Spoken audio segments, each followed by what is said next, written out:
Hey, good morning, all. Welcome to the Common Good Podcast. It's a Thursday. We call this day March 9th on the Julian calendar, and that means we're talking with Paul Wallace and Daniel Deitrich, and I'm Doug Pagitt.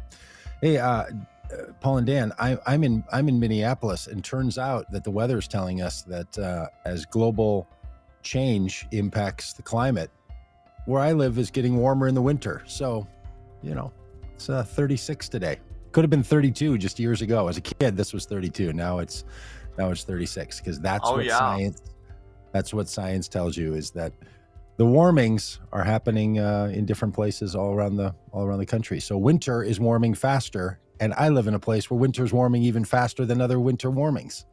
So wow, you live in the dark zone up there.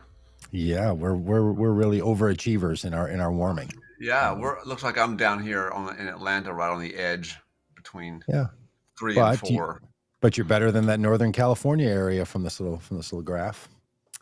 Well, true. Paul Wallace is an astrophysicist, a birder, a professor, a pastor, an author, all manner of things, and still has time to talk to us about things like the sky, the universe, and the weather. So, hey, Paul. Hey, man, how you doing? All right. All right. There's mixed news when it comes to the universe today, which we'll get to. So we'll have to wait and talk about how this whole universe is going, apparently, because not only can human beings figure out how to, make life difficult for ourselves and one another, the universe is actively doing that same thing. And yet it's wonderful and beautiful and stunning. For now. Yeah, just enjoy the ride while you can, That's exactly it, because the universe isn't always going to be here. So little hint. Give it a trillion years. As it turns out. Yeah, set your calendar. Set a calendar reminder for a trillion years from now, because there ain't going to be a calendar or a universe or any of that. Dan, how are things there in West Michigan? It's good. We're gearing up for some more snow, possibly the last snow of the year. I don't know, but we'll see. Bold prediction. Well, I mean, if you look at this, if you look at this map, we're warming up. So. Oh yeah, toasty. Yeah, toasty. We experience a significant amount of snow here where I live in March. It's just that cruelty of the season that the big snows come when the temperatures start to warm. I mean, that's the problem with winter on those super cold days. 0, 20 below zero days that we get. Clear, bright, sunny, everything you'd want looking outside. And then you go outside, and you can't see the sun because your face froze. Yeah, you die. But on these days when it gets 30 degrees, 35, 40, just piles of snow. It's really a trade-off. Slushy and messy instantly. So, friends, let us know where you are. William, tell us where you are, and of course, Alex and Trisha and Jim, the regulars around here. You just let us know too how the sun's shining there in California and Tampa and Washington D.C. and all the places where you all come from. All right, Paul. Big news in the skies as we talk about our little astrophysics. Good morning, Jim. Our little astrophysics reminder that we live in a universe. Yeah, we don't just live in a house or apartment that's on a street, that's in a neighborhood, that's in a city, that's in a county. Yeah. When I was in Hawaii last week, the people in Hawaii refer to living there as just being on a rock in the middle of the ocean. Yeah, right? They're like, when something goes wrong, like the power went out or things happen, which really did happen where there happens a lot there. They're like, hey, hang on, we're living on a rock in the middle of the ocean. I'm like, yeah, and we're kind of also living on a rock just in the middle of nothing in the universe. So, so some things are happening. When you wrap your head around that, it's a little freaky. Yeah. Really you can see why we just literally bite our fingernails or go to have a pedicure. Like, could we just get as small and exacting as we can to try to solve one little problem on the corner of my finger? Because the rest of this is a pretty big set of conditions. Did you ever read the Hitchhiker's Guide to the Galaxy? I did not. Is it worth it? There's this one thing. I actually never read the whole thing, but I read parts of it. And there's this thing called the total perspective vortex. Ever heard of that? The total perspective vortex is basically like this little thing you get into, It's like it's got a screen in there, like a little theater, but it Mm-hmm. points out where you are in the universe to scale with the universe, and it essentially just kills you.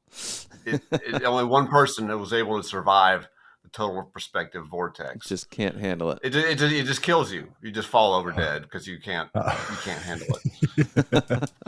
You're that insignificant. Which You is fall pretty over. close to what we're discovering with the James Webb telescope here. We've been looking as far back in time and as far away from us as we can with this thing, and we're studying what we thought would be very young galaxies from the birth of the universe, but we're discovering some different things. We're finding things we didn't expect. This headline calls it "Discovering the Impossible," which might be a little clickbait material, but we're discovering galaxies that are more fully formed than we thought they should be for that time period. Is that right, Paul? That's right. And this headline, we love talking about headlines here. Discover the impossible. I mean, if you spend your days and your nights in your life talking about this stuff and thinking about this stuff and researching this stuff, and if you work for as an astronomer, then that you discover the impossible is sort of how you would say it. But as when that doesn't translate to the the general reading public, as you think, oh, what have they discovered? Like the Big Bang is happening in reverse, or we're all going to die next week or something. No, it just turns out that we've thought for a long time, and there's evidence for it, that galaxies, just like our own Milky Way, get built up slowly over time. Okay, they are basically built by the accretion of smaller galaxies. That was that's the going model. If you get any, like back here on my shelf, I got these introductory astronomy textbooks. They all say that. They all say burn the books. Burn the books, Yeah. Paul. Burn them. All Take wrong. them down to Florida and burn the science books. But it turns out, I'm pretty close to Florida, actually. But it turns out that these galaxies that they're looking at are already like the size of the Milky Way, and they're 500 million years after, 300 million years after the Big Bang. So, which sounds like a long time, but it's not on the scale of the universe. Right. So basically, large galaxies showed up before we thought they should. Mm-hmm. Basically, is what's happening here. And what's the meaning? What's the meaning of that for our understanding of things? Is it just, that it happened faster, or there's something fundamental about how universes or how the universe behaves that we have to reconsider? Well, we don't know, and that's the interesting piece. It might just be that we've overlooked some sort of mechanism of galaxy formation, or it could be that the early universe is not what we thought. We don't know, but this is how discoveries are made. Big discoveries are made. More often than not, when a big discovery is made, it's like, oh, that it's not heralded by Eureka, I found it, but usually it's heralded by this is weird. Yeah. This is not what we expected. But then you sort of follow the thread and unravel the thing, and it could be that this could lead to something really big, but we don't know. It's just weird. It's just not what we expected. Mm-hmm. It challenges our basic picture of how the universe has evolved.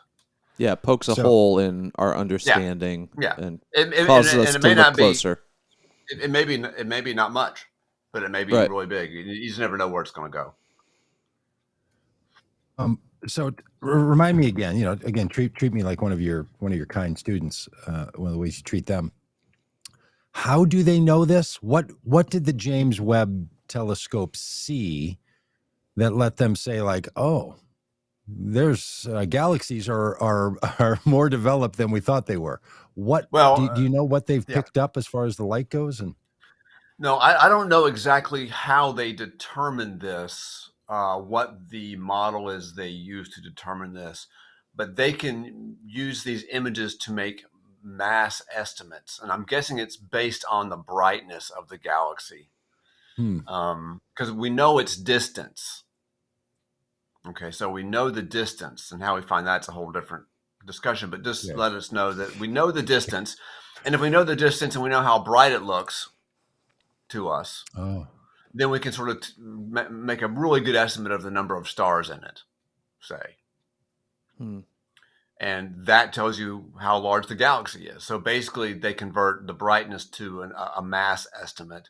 And these galaxies are way, way more massive than we expected them to be.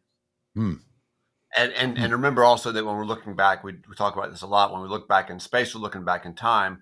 So we're looking back just a few 100 million years after the Big Bang.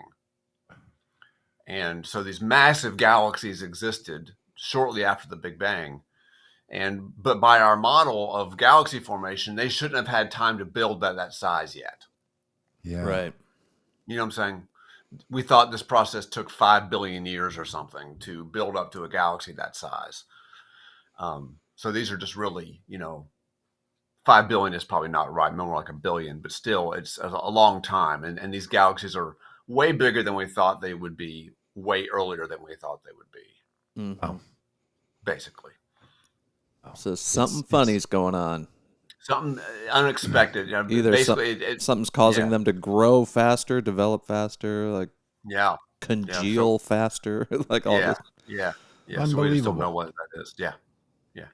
And it really is a surprise because it really has been a pretty, like I said, all these textbooks, introductory textbooks. I mean, for as long as I've been teaching, have been basically saying the same thing, that they build up slowly over time. But these, all it requires is one counterexample to sort of make you question your idea. Yeah. And we have found several of them with Webb.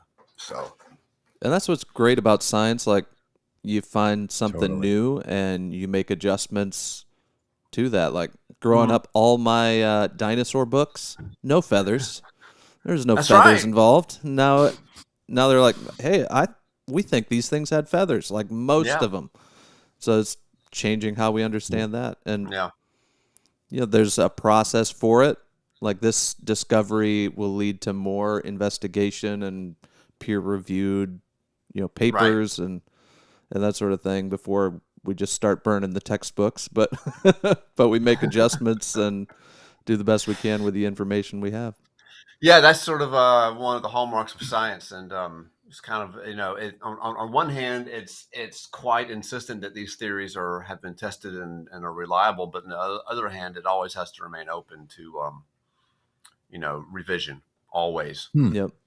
And if it doesn't, then it ceases to be science. It ceases to be the thing itself. It becomes something. It becomes dogmatism, or it becomes religion, right?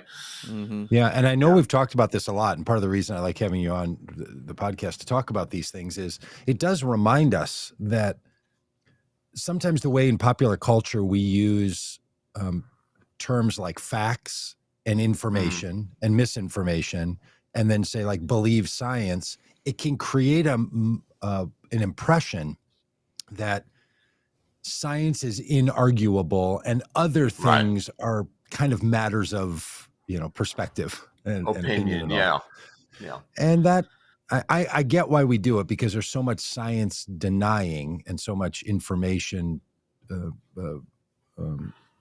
chicanery going on, and has been from the very beginning. Like you're reminded in the Christian tradition and the Jewish traditions, us, the three of us come from the Christian tradition, that the beginning of the story in Genesis has this this tale of the human development into the nation of Israel. And it starts out with, Adam and Eve, and God's, giving some commands about the behavior in a forest to a couple of naked vegetarians. And the first thing that comes along is, the story of a tempter, a serpent, saying, really? Is that how it went? Right. So right out of the chutes, you're supposed to, as human beings, read this tale and say, oh, that thing of us like messing with each other's concept of what you heard, and that's just kind of been there from the beginning. Like, don't blame Roger Ailes or Fox News, or don't blame democracy or something, right? Like it's part of the human, part of the human dilemma. So we should get better at it, because every tradition that tells of its histories has some tale like this, because it's a human reality. And yet we get into things like science, and when you're talking within science, it's very understood that you debate ideas and people hold to things, and difference can Right, be right. maybe in academia and others there's more hard lines that are drawn, but in the popular culture it's sort of like science is untouched in its Unassailable, fact production. like a Yeah. fortress of facts, just like cannot be, it's not that, it's funny. I once saw this thing online, and it says something like, you get a bachelor's degree, you think you know a lot. You get a master's degree, you start to wonder, and you get a PhD, and you just can't believe on what a fragile foundation all knowledge is built on. And anything that you even believe is 95% probably true, you just hold on to it because Yeah.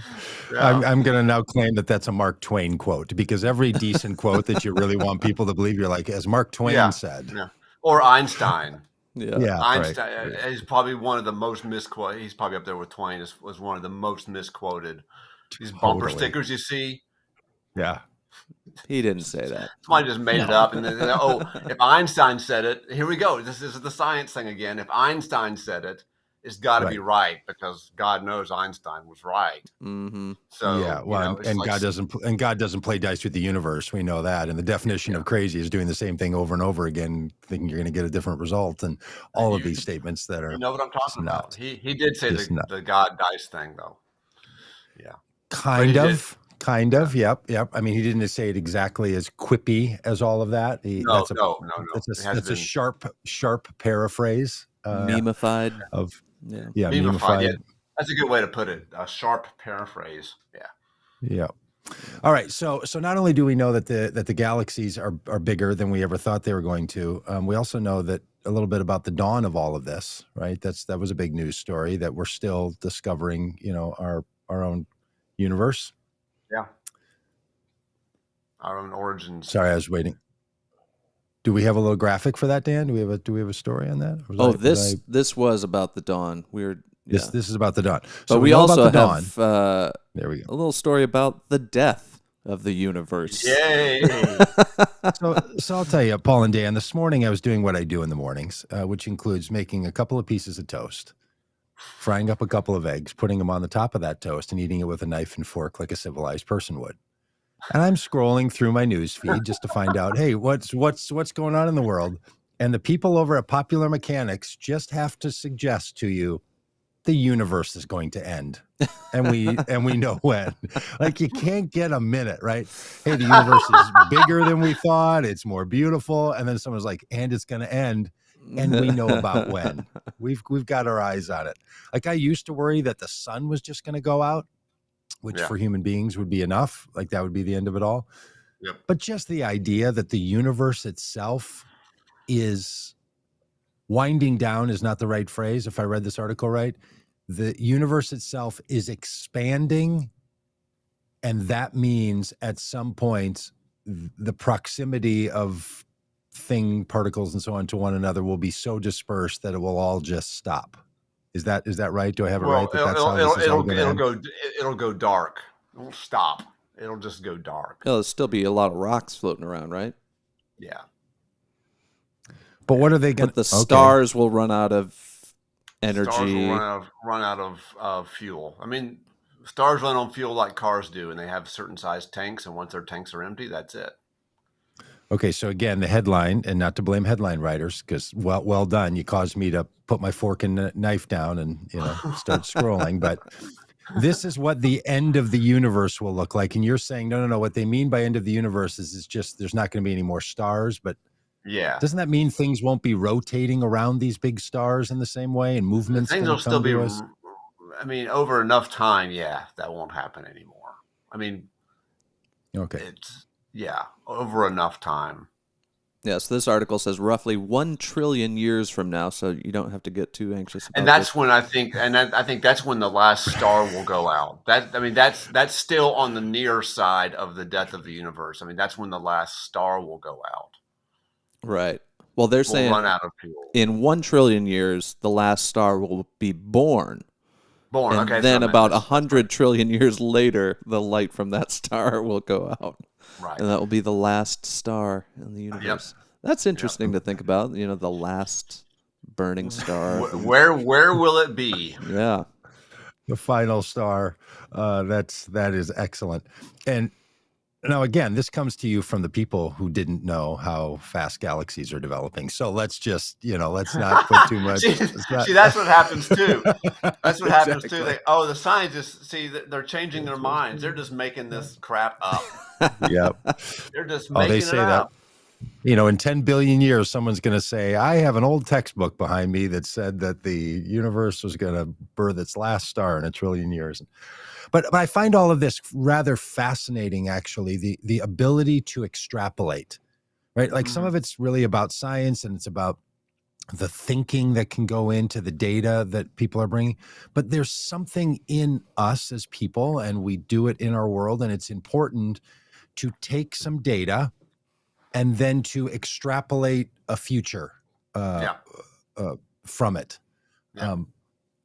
That is that a particular kind of science, Paul, or is that a particular kind of astrophysics with the people who are, what I guess I'm getting at is like you have climatologists and then you have like, what are the weather forecasters called? They're meteorologists. Thank you. Which, as a kid was a really, really confusing term. I thought in the sense they would be studying meteors. No. Of course, you would think, wouldn't you? Yeah. Well, so meteorologists, like they're doing something different than what other climate people are doing. Do these kinds of stories point to the people doing a certain kind of work in cosmology? No, not that I know of. There's no term for, in other words, I mean, there's cosmologists, but there's no like term that I know of that describes cosmologists who talk about like the earliest times of the universe versus those who talk about the far future of the universe. I don't know. I think there's cosmologists. See, according to a cosmologist, it says that's not not cosmetologist, by the way, although they come from the same word. Not at all. Hey, it's interesting that cosmologists make people want to go to a cosmetologist. Like the world is so big, maybe I could just go have them work on my fingernails for today. Yeah. Like, I guess that's not an anesthesiologist, but what's an anesthetist? Is that the person that does? Yes. But anyway, no, there's no term I know for that particular study. No. Because what's interesting to me about this is that in many fields, especially fields that deal with ideas, you have sometimes they're designated with difference, but sometimes they're not named. People in whatever field you're in who think a lot about the past, people who think a lot about the current situation, the present, and people who think a lot about the future. Right? It's just true in so many fields of work. You sort of have historians and you have current conditions people, and then you have people that are like, and what's gonna happen. Futurists. In the future. I mean, there's a word for that. Futurists. Yeah. Futurists. And in fact, I was listening to a TED talk from a futurist, and this person said, okay, I'm a futurist, and the first thing you need to know about futurists is we don't predict the future. They said what we do is we describe the current conditions and we say that set of conditions makes this more likely or that more likely. But so it was an interesting way that people play. That's interesting because that is interesting because that's basically what's happening with this article here. We're looking at the current set of conditions and what we know and saying, well, based on what we know, this is one really possible. We think is a likely scenario. That's basically what's happening here. And I think that kind of is reminiscent of how we are as people, individuals and different kinds of people. Some are more past focused. I have friends and people in our family who, man, they can describe things that we did or things that happened with a level of clarity and memory that I can't do of my current situation. I can't describe what's behind me right now if I'm not looking at my own image, right? Like I don't remember what's sitting on the shelf behind me, but they can describe where we were and what people ate and what someone said. Like they remember the past in a way that's so precise. And some people can immediately get to the future, either with very positive feelings. Some people it's more anxiety filled, whatever. Yeah. No matter what response someone has to the past or the current situation or the future, there's an orientation there. And I wonder if sometimes these articles, the people writing them recognize this, right? Like a lot of cosmology has been about the past. Sure. How did we get here? Big Bang. Where did it come from? Yeah. Origins. Yeah. We have data for that, which is nice. And the previous story was like that, right? Like, hey, turns out things are different than we thought. And then every once in a while, an article comes around that's like, well, here's what's going to happen in the future. And here's what this has to do with right now. And I just find that to be a helpful reminder that people approach the world really differently at that fundamental level. Like what is the prime human experience? What direction are we looking in? Like back or future or all around or whatever. Yeah. Yeah. I know people in my family also who are not just can they remember the past, but they almost live there. Like they really just like their mind is just full of memories all the time. And that may happen the older you get. I'm thinking about, people who are, octogenarians, who really are emotionally in touch with the past, not just mentally, but emotionally in touch with the past. That's a curious little, now I'm thinking about, it's a curious little survey to take. What are people in the chat will tell us if they think of themselves as leaning one direction or the other. Like I clearly am a present and future oriented person. I think, history is super interesting to me. I love it as it relates to what's happening right now. Like I make these parallels to now it's like immediately. The value of thinking about the past is, what does that have to do with right here and right now?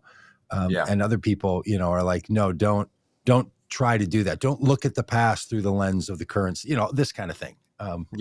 So anyway, I find that it is kind of fascinating to look at this article and look at the far future. I mean, it does force you to ask questions. I mean, it's remote.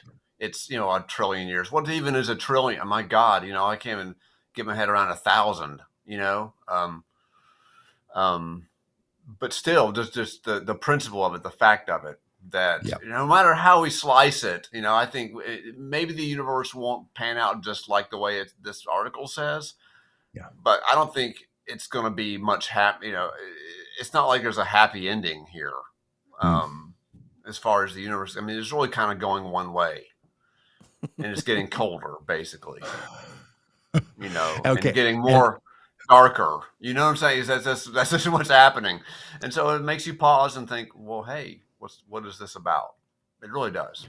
Mm-hmm. Is that in the category of, look, we have a high level of confidence that there's not going to be a textbook in the future that says something different about that? Like this expanding universe, that is in the category of super settled, or is it in the category of what I feel is and when you say super settled, it means like 99, 95, 99.5% confidence level. Super settled is that it's not going to be hospitable to life. Life is, at least on this planet and on other planets too, eventually these stars will, as a matter of fact, run out of fuel. There's no alternate, source of energy. It's like once they do have finite reserves. Got it. And those reserves will exhaust themselves eventually. It will happen. It's like driving your car down the interstate. It might not happen today, but or the next 30 minutes, but your car will run out of gas. Yeah. And Paul, where are people at? Like, where is the astrophysicist community at on like the big crunch idea versus expanding forever? Is there any, do people still think that, hey, it's going to expand, the stars will run out of fuel, but then everything is going to crunch back, kind of the opposite of the Big Bang, and that's going to create the next Big Bang? This article really does represent the majority view, which is that it was discovered about 24 years ago that the universe is expanding and going faster every day. It's expanding a little faster today than it was yesterday and the day before. Which It's is sort accelerating. of terrifying in a way. Yeah. And before 24 years ago, there was a real debate on whether there was enough mass in the universe to reverse the expansion and end in a big crunch where things would get hotter and hotter and hotter. But it looks like there's no return to, that hot, dense state, that it is actually going to end up getting colder and darker. That is the majority view, and this article is not radical. I mean, it's what most cosmologists, most physicists would say. Yeah, that sounds about right. Maybe some details are different, but the overall arc, the overall direction is accurate. Yeah, I was trying to find this video of Neil deGrasse Tyson talking about what keeps him up at night. I think it was Stephen Colbert was interviewing him, and he talked about this idea that as the universe expands. Eventually, billions and billions of years from now, our galaxy will be so far from other galaxies that the other galaxies will move beyond our horizon. We won't be able to see them in any sort of way. And he said what keeps him up at night is what is already beyond our horizon that we can't see. And so the things that we don't know are what keep him up at night. We can't look back far enough to understand the universe truly, so we don't know what's out there. Yeah, I think most astronomers, most scientists would say that there's far more beyond our horizon than there is within our horizon. Wow. Boy, that's a worry spiral that you never get out of. I mean, there's more out there than we know, and we don't know what we don't know. It's kind of like this picture I've drawn for you before of being out on the ocean, out in the Pacific in a boat, in a rowboat, calm ocean. You stand up, you can see about 3 miles in every direction. And there's a lot more beyond that you can't see, right? There's this in principle geometric limit to what you can see. And beyond that, there's more, but it's beyond what you can see. It's kind of like that. Yeah. Yeah, that's trippy to think about. Hey, one of the things that I used to believe until yesterday was that the Earth had a moon and just one. There was one moon. Oh, yeah, right. And then I see this article that says, no, there's a second moon. For now. What? Yeah, well, and the good point. Yeah. There didn't used to be. Now there is a second moon, and there won't be later. So how many moons are there? Yeah, when is it? That's the depends. answer to that question. When are we? All right. So this idea, Paul, tell us about this. How is it that there's a quasi-satellite known as Kamo Iloiwa? I think there's another name for it. It's like 2018 MO3 or something like that. And that's the one I can pronounce. I can't pronounce this one. Yeah, it was discovered by folks in Hawaii, so it was given this Hawaiian name that I'm unable to pronounce. At least I'm not going to try it. Yeah, I'm not going to try it right now. But there's a lot of other junk out there besides the moon, and I think in this case, there's some people suspect that it's actually a part of the moon. That was, if you look at the moon, you can see plenty of evidence for past collisions, past it's been impacts. beat up a bit. It's been beat up, and so has the Earth, by the way, no less than the moon. But the Earth has erosion and rain and wind and plate tectonics to get rid of the evidence. So the Earth or at least soften the evidence, Soften the evidence, But then you can still see some evidence, like you were saying you were out in Arizona last week. There's a nice big crater out there, still pretty well preserved, about a mile across. Really? Where is that? Oh, yeah. I've seen it from planes when I fly from Atlanta to LA. It goes right over it.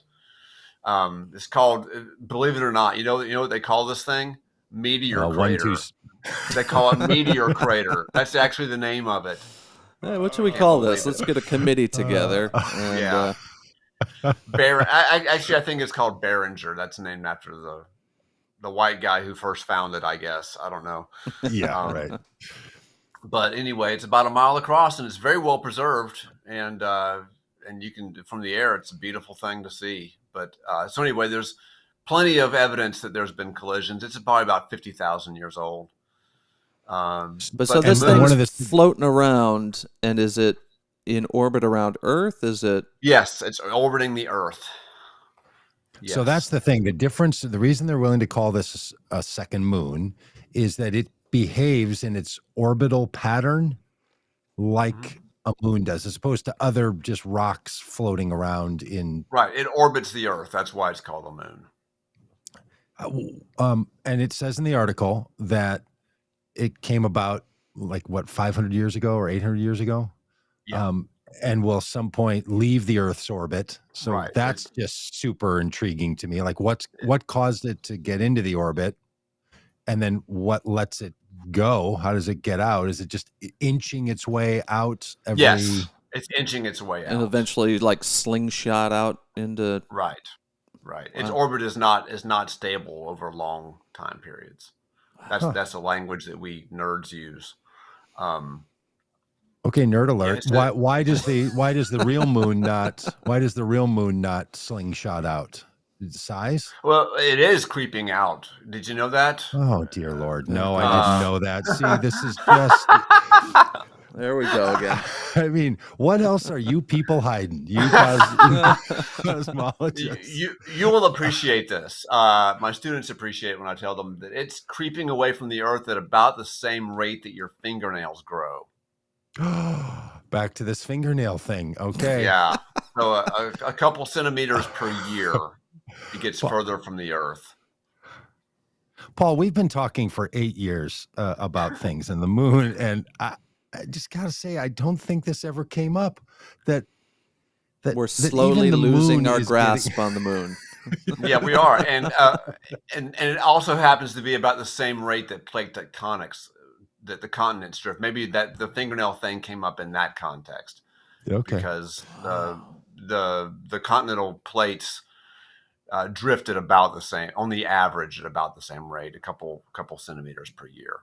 Well, I should say, maybe you've expressed this before, and I just buried it away like I do all bad news that I don't want to believe. So that's absolutely possible. Yeah. Okay, so it's spiraling out slowly. What do we know about this little second moon? Like, are we going to land somebody there? Is it big enough for that? Can No, it's way no. It? It's I can't remember how large it is, but it's essentially just a large rock. It's not anything like the size of the moon. It's just a small fragment. But small, like in space, is it like the size of a city? Is it size of a truck? See, that's what I can't remember, and I wish I had the information here with me. I don't know how large it is, but I'm guessing it's my guess. Here's my guess. It's the size of let's see. It's the size of, I was going to say a house.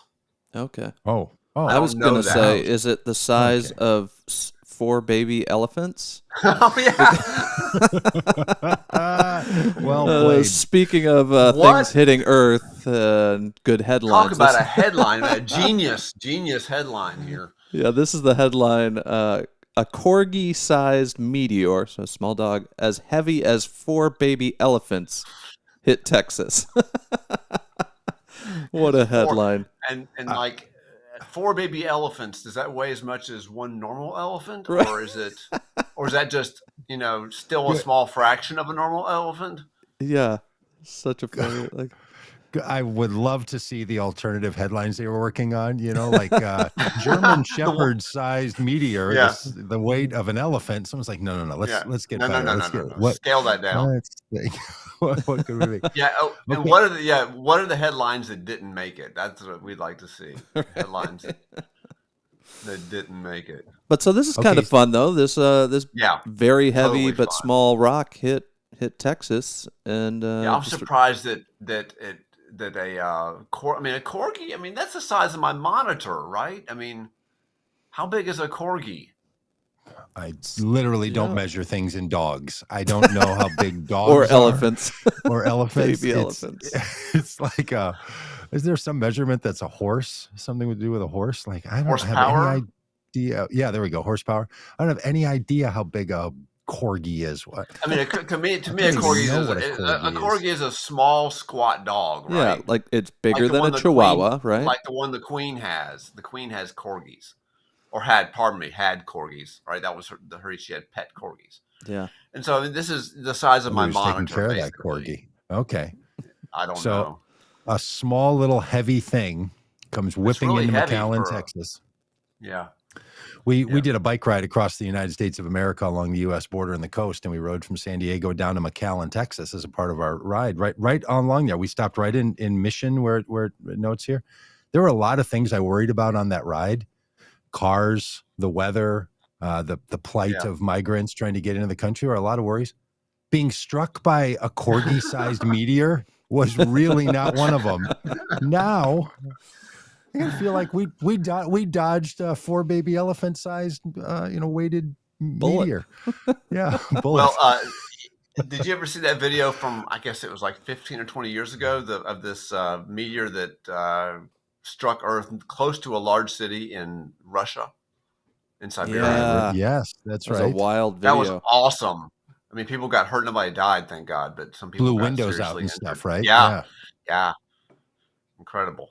I love this And this comment from our Barry Young.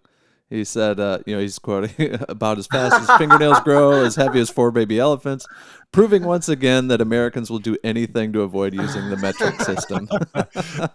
Oh, Spot Barry, on. that is fantastic. That's a comment the from last Facebook. last pocket of resistance. Yeah, That's right. us. Do anything to avoid the metric system. I'm going to giggle about that all day. I bet it's just going to be an important meeting and start chuckling. And this is happening often, isn't it? It happens all the time, but very rare. I mean, relatively little of the Earth is actually covered with like dense populations of people. Oh no, Paul! I heard that you couldn't shoot down a spy balloon without it probably landing on someone's house. Yeah, I mean, there's the country's full. It's just totally full. Impossible. You shoot that thing down over Montana, it's going to land on a house. It's going to land on a house. Ridiculous. On an actual house. Yes. To people who know the scale of the Earth, the country, most of it is, as you say, void of people. It's not empty. There's lots of living creatures there, but it's void of people. Like everywhere in the country is void of people except a few places, a few little spots. When a corgi-sized meteor falls anywhere near a town, you're going to hear it because it makes quite the sonic boom is very impressive, and that's what people are hearing, and that's what knocked out windows in Russia was the so-called sonic boom. These things are moving far faster than sound. Wow! So you can get this nice. And this is one that they didn't see coming. This wasn't big enough to be paying attention to. This didn't get named after someone or catch the imagination of school children. This is just that's right. Any cults started over this one, or probably almost certainly. Yes, out there in Texas, there's mission cult that just formed over the messages being sent from the. So, do you think? And does the article say? Because I only saw the headline here for this conversation. Is the meteor still intact? Like, do they have it? Is there a corgi-sized meteor in their hands? No. I need to read these articles more closely too, because I don't know. I don't know what they're basing this on, other than the the sound. I mean, I imagine they actually must have found an impact at some point to have some idea. Yeah. Of its size. Mm-hmm. There must have been some. What happens to these very hard meteors that are made of space metal that come whipping in here and hit into the Earth? They explode, and there's little pieces of meteor. A lot of times they tend to heat up and break up in the atmosphere. That's one thing that happens. So when they enter the atmosphere, they're one size, but then they typically break up into smaller fragments just because of the friction heats them up and shatters them basically as they move down towards the surface. By the time they hit the surface, there's probably several fragments. But what happens to those fragments? They explode when they hit the Earth's surface? No, a lot of times they actually remain intact. They, there was one that hit here in Claxton, Georgia, decades ago, and it destroyed a mailbox. Huh. That's a federal Yeah, and crime. that's true. Who are they going to pin that one on? And Trump. then there was We'll one blame that Trump. hit in Alabama that destroyed a woman's car. It destroyed her rear bumper, went right through her rear bumper, and Yeah. she sold the how do car you- to a museum and made a lot of money on it. I was gonna say, how do you report that to your insurance company? Like, hey, yeah, Allstate, I had an accident today. I got hit by a meteor. Definitely an act of God. Definitely an act of God. Isn't that what they call it? Actually, isn't that what they call it in like official language in insurance world? They call that an act of God. Isn't that right? I think so. Yeah. I think it's actually a term that's used for Yeah. like stuff like that just nobody saw coming, that nobody could have possibly, Do the atheists then say like, no, you're paying this claim? I'm not going down some old. Yeah, they probably have an asterisk that said, some old that God says, route here. Yeah. Oh, It says, Dan, you found it. Yeah. So they did find. Well, they think they found a piece of the meteorite that entered the atmosphere over Texas, according to the American Meteor Society. So I mean, the AMS. Okay, hang on a minute. There's an American Meteor Society. Let's get one of those people on here and talk meteors for an hour. Yeah, we should do that. Totally. We should do I mean, can you imagine how they're describing meteors if they're describing them with dog and elephant standards? What else are they doing over there? I wish they had some way to tell the scale of that thing. I mean, there needs to be a ruler or a Swiss Army knife or something in there to. Right. It's kind of a rock there. I think it looks like a standard rock and standard rock. Standard rock in a size. desert. Yeah. Okay, got it. Standard rock. It's rock size. The size of a Shih Tzu. So NASA thinks the original meteor was about 2 feet wide and broke into pieces. Okay. And this is one of the pieces. Okay. I mean, just dumb luck for that thing to not land in the middle of a parade, right? Like it just could land or a mailbox. anywhere. That could have taken out another mailbox. Too bad. Yeah. Can you imagine you're walking up to your mailbox and you're about a foot away and your hand starts to reach toward the mailbox and it explodes with a meteor hitting. That's better than struck by lightning, which I would actually love to have that happen to me. I would be amazing. Absolutely love it. It's like just my luck. My mailbox was struck. There was a check in there that I really needed to cash, and it got hit by a meteor.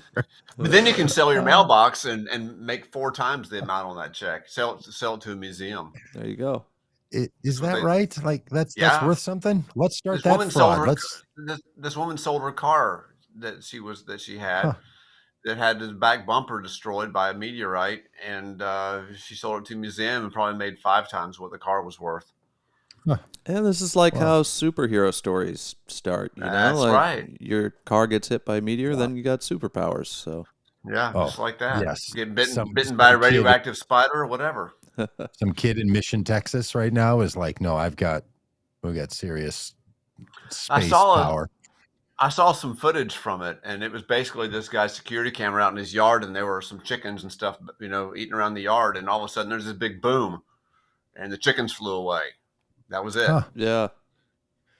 Hey, if you're interested in Mission, Texas, by the way, you can go onto our Vote Common Good YouTube channel, and we have a little story about Mission, Texas when we were there on the ride, and some people we met where they built this little stupid half wall, and there's a bar right inside the wall, and a bar inside the wall. Inside the border wall, on the inside of the U.S. side of the wall, right there, because it's always been right near the border. And then they started building this wall. And we have the story from a bunch of Trump supporters in that bar in the middle of the day, where that's what people do in the middle of the day in Mission, Texas, kind of snowbirds. Nothing else to do. And you'll be very interested to know that people we interviewed, and you'll see one longer interview with the guy, think that wall is utterly ridiculous and it's not dangerous to live on the border. And he's from Minnesota and moved down there on purpose. And it's like, people should come here. It's great. There are not hordes of people and you're not in danger. Come to Mission, Texas. So Mission, Texas is a place dear to our hearts. And I didn't know they were being attacked by the universe. So wow. So that really is quite the town. It's really not quite the town. There's a meteor and there's a bar. And there's no hordes. No hordes. Good point. What there's not is hordes. There's not waves and waves of people. There's great people who live on both sides of the border down there. They should All right, they should open a bar on the other side too, and have two back-to-back bars. Yeah, that'd be fun. And then with a window where you could, or even have an open door where you can just talk to people across the border. That'd be awesome. Right, you could order a Tecate Light in the one place, and you could order a Bud Light in the other, and you could move them back and forth between the American beers. Have a toast, across the border. Sounds great. Or let's just, stop being silly about building walls. All right, Paul, anything else we need to talk about in Gosh, I don't think so. Cosmetology world? No, anything about this? I think that whole end of the universe thing, I think once you get done with that, there's not a whole lot to say. Why talk about anything? Meaningless. We're done here.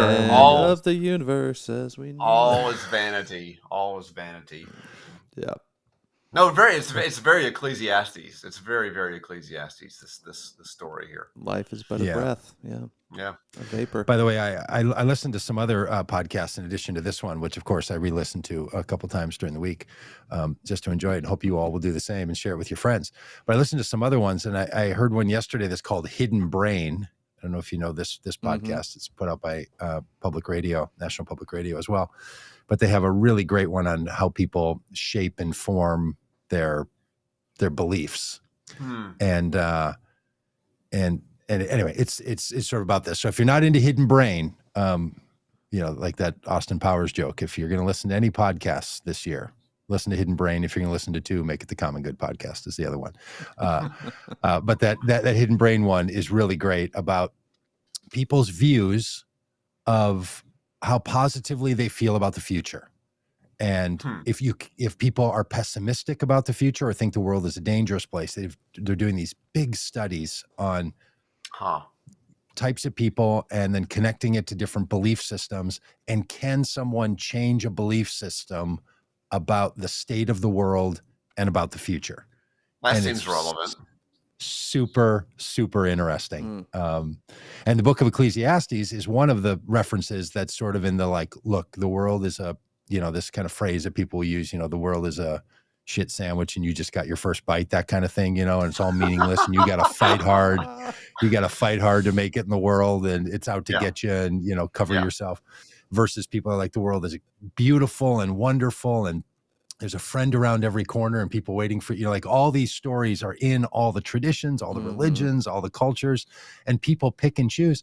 Or no, people find themselves in one of the perspectives. And the thing, this is about, can someone change that root story, that core story that they fundamentally believe? That is fascinating. It's a tremendous one with a psychologist that's doing. This was a particular episode of this, or it is. Yeah. Hidden Brain is the radio show podcast, and this most recent one is where do our beliefs about things come from, and can we control them? Can we deal with them? Yeah, you'll find it quite. Shankar Vedantam is the host of it, and it's really great. It's just. I'm about to drive across Atlanta and back, so I'll put it in. 53 minutes. It's a 53-minute episode. That's about exactly what I need. Yep. Right on the button. All right, friends. Thanks. Boy, a nice lively chat today. Yep.